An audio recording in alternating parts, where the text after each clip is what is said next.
खुरपून सुद्धा ह्या ज्वारीत इतकं तण आलंय की बोलायचं काम आहे. बघा खुरापलं तरी मागं गवत उगवलंयच. प्रत्येक वप्यात असंच आहे. बघा काय करायचं. आणि का होते माहिती आहे का, ह्या उन्हाळ्यानं जास्तच तण उंच येतं. ह्याला पाणी दिलं की तणच वाढते. ज्वारीचा वेग कमी आणि ह्या तणाचाच वेग जास्त आहे. बघा बघा ऊन लय भयानक आहे.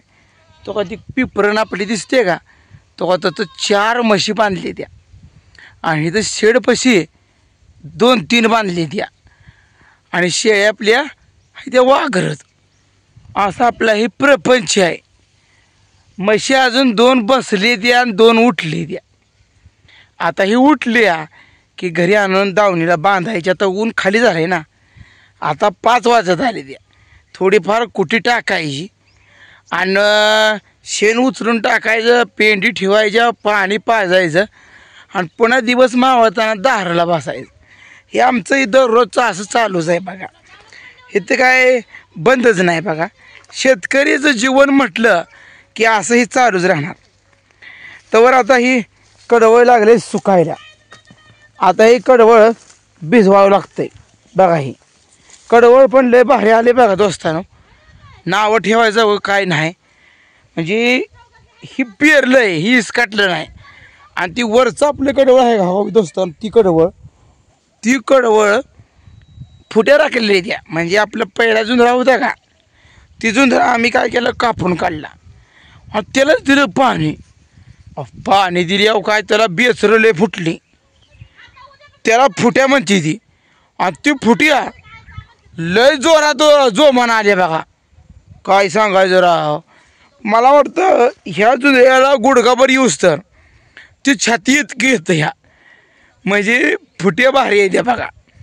त्याला पेरायचा डबल त्रास वाचला, सगळं वाचलं. म्हणजे किती भारी फुट्याने लय चांगली केली दोस्तानो. आणि हे झाड आहे बघा लिंबाचं. ह्याला पाणी दिल्यामुळं हे लिंबाचं झाड बघा चांगलं आलं आहे दोस्तानो. ह्या लिंबाचं लय महत्त्व आहे बघा. आपण ज्वारी बाजरी कणगी ठेवतो त्यात आपण धान्य सुरक्षित. त्यात ह्या लिंबाचा जर पाला वायाला पाडा जर थोडा थोडा टाकला ना, तर बघा ज्वारी बाजरीला कीड लागत नाही, जाळ्या लागत नाही. त्या ही 1 नंबर आहे. आणि तुम्हाला सांगतो दात घासण्यासाठी ह्या कडुलिंबाच्या काडीचा उपयोग केला जातो. म्हणजे हे लिंब आहे कडुलिंब, हे औषधी आहे. म्हणजे सगळ्याला उपयोग पडतो आहे. कसं असतं माहीत आहे का, आपल्या आजूबाजूला शेतात जे पदार्थ असतात, जे वनस्पती असतात, हे आरोग्याला चांगले असतात. पण आपल्याला काय माहीत झाले माहीत आहे का, ठाऊकच नाही. ते लोकांनी माहीतच पडत नाही. आपण काय करतो, रानातलं सोडतो आणि शहराकडे पळतो. त्यामुळं रानातल्या प्रत्येक वनस्पतीचा खूप फायदा आहे बघा दोस्तानो. वय आपलं असं कडवळ आले बघा किती बार. तुम्हाला कसं वाटलं आमचं कडवळ, ही आमची शेती कशी वाटली आम्हाला बी कमेंट करून सांगा. म्हणजे आम्हाला बी जरा बरं वाटतं आहे. आणि विशेष म्हणजे हे 40 ते 45 वर्षापूर्वीची पिपरण आहे. ही कशी वाटली, ही जी सावली कशी वाटली आणि त्या सावलीला म्हशी कशा बसली त्या, हे तुम्हाला कसं वाटतं. आणि खरंच आमचा हा संपूर्ण परिसर तुम्हाला कसा वाटतो मला सांगा कमेंटमध्ये. एकदम भारी परिसर आहे, एकदम भारी. आणि असलं हिरवंगार आपल्या शेताभोवती घराभोवतणी असल्यावर लय घराला शोभा येते राव. फक्त हिरवंगार कायमस्वरूपी पाहिजे वर्षभर. सदा हरित वनस्पती कशा म्हणते ती, तसा प्रकार आहे बघा. हिरवा असल्यावर घराला शोभा येते. आणि ज्याच्या घरापाशी हिरवं नाही तर भकास वाटतंय.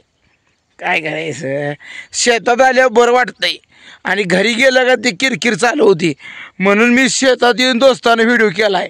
शेतात टेन्शन नाही हो, कुठला मानसिक ताणतणाव अजिबात काय नाही. एकदम फ्रीली स्वतंत्रपणे पक्षासारखं जगायला शिका.